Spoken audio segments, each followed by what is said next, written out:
Yep, there we go. Okay. Mr. Shepherd about to take delivery of his absolutely stunning, wait for it, any guesses yet? Ah, Louis has failed miserably with the reveal, but it's all a bit of fun. There we go, look at that, ladies and gentlemen. There we go, one happy chappy with his stunning DB9. See you later. Ta-da.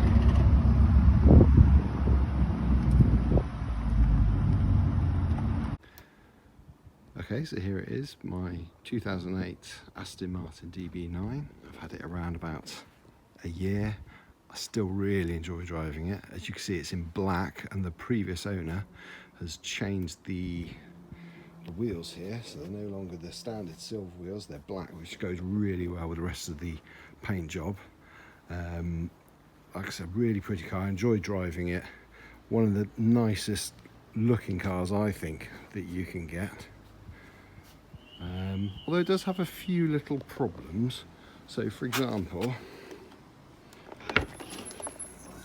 you're not going to get a great deal in there. I've got enough for my CDs. But to be fair, I didn't buy the car to be practical. I bought it to drive, which is exactly what I'm going to do now.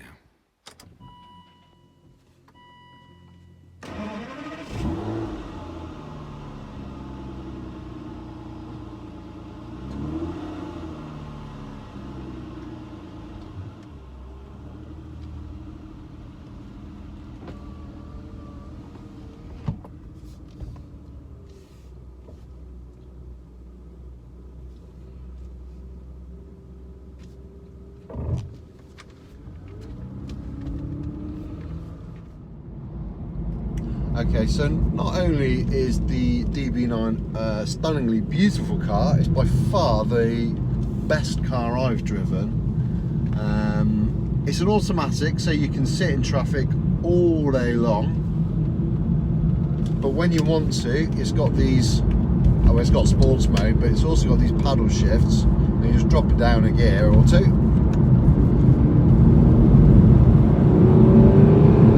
And you can really hear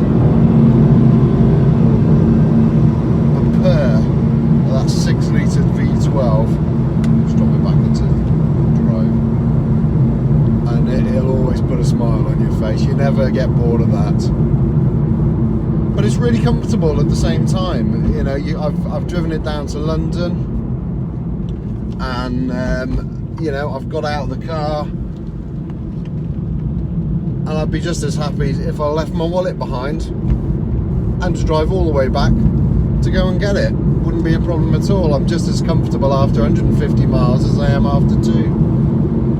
I drive this car regularly on a commuter journey to Birmingham, a couple of days a week.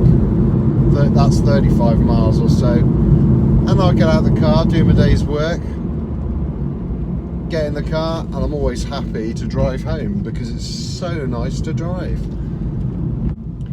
Driving position's pretty good as well.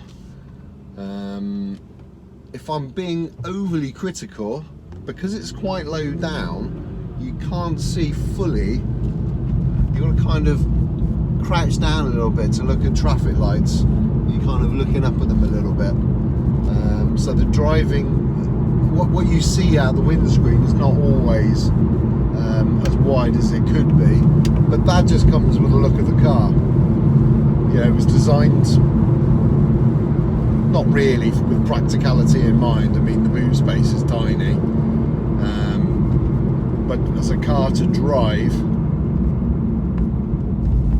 it's, you know, there are, I don't think there are not many better GT touring cars that look as good as this, that you'll find for the same sort of money.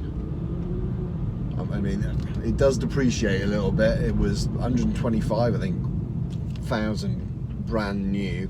I picked it up for 37,000, but it was about 15 years old.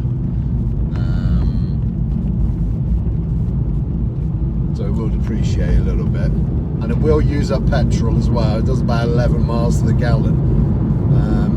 careful though. I think you can get up to about 20 down the motorway on extra urban.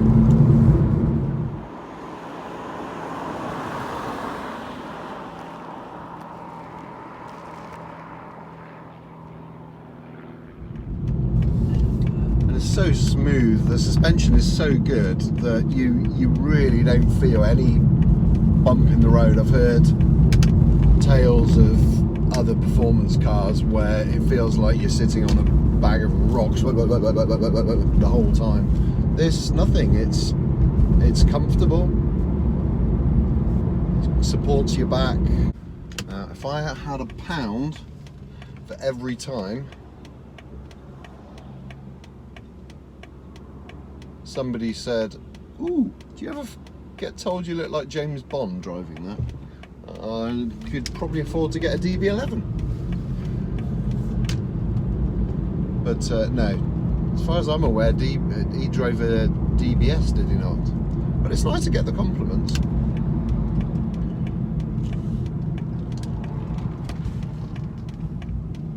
The lady behind me at the garage shouted to me on the way out, "I love your car. It's classy. I just couldn't afford to run it."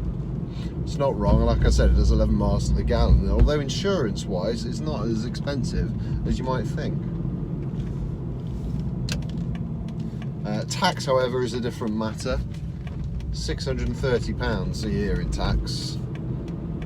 So, yeah, not the cheapest to run. She's right there. Okay, so under the bonnet.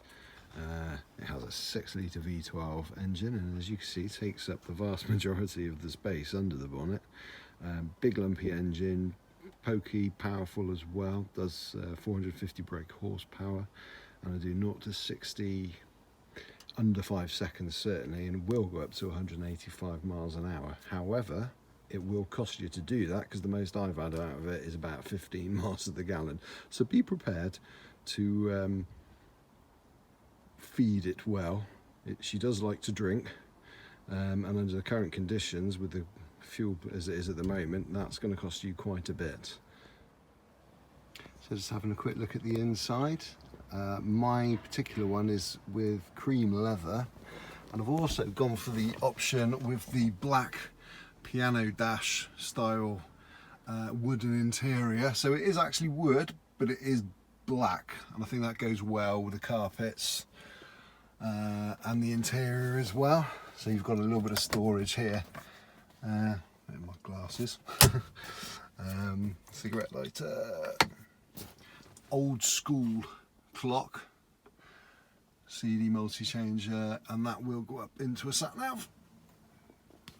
It does say it's a 4-seater car, but I have tried to get anybody in there with legs, and if they want use of those legs afterwards, there really isn't that much room, to be fair. We might as well have just made it a 2-seater car and be done with it. But it is useful, as you can see, as an extra parcel shelf to put the CDs on, so it is handy. Now, one of the issues I have had with the car is with regards to the door and the window. Now, if you open it, you see that drops, the window drops about ½ an inch to clear, and then when you close it, it goes back up. Now, mine was very intermittent and didn't always go back up when you close the door, and you'd have to do it several times to get it to work.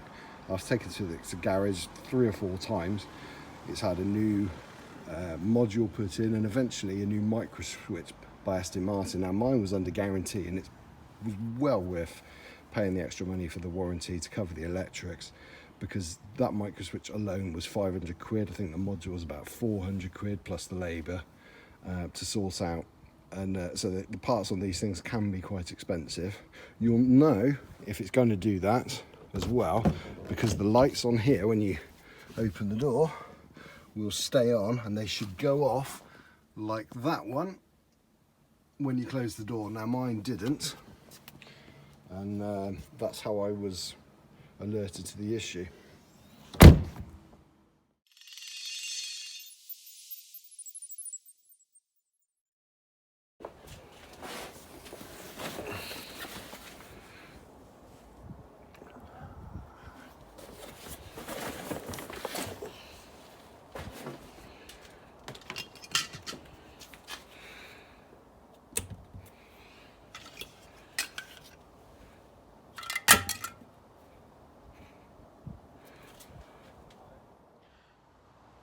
Okay, so I know you can't get your fishing gear in, and I know it only does 11 miles to the gallon.